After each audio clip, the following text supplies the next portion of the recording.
সেই ইতালি থেকে শিখে আসা পিজাটার রেসিপি চলো শেয়ার করি। ফাইনাল পার্ট এটা।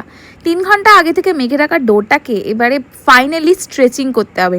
নিনজা হাতুড়ি হতে হবে তোমাকে লিটারালি গাইজ, কারণ এটা এত টাইম নেয় আর এত তোমাকে মেহনত করায়, তবেই কিন্তু একটা ফ্লাফি পিজা ডো তুমি পাবে যেটা অ্যাকচুয়ালি মার্কেটের মতো খেতে।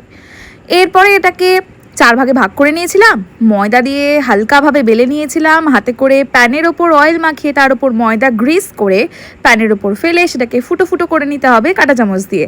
যে সসটা মেকিং দেখিয়েছিলাম আগের ভিডিওতে সেটা মাখিয়ে ওপর থেকে টপিংস তোমার যেমন ইচ্ছা দিয়ে দিও। আমি ক্যাপসিকাম আর পেঁয়াজ, ওপর থেকে চিকেন আর ভরে ভরে চিজ।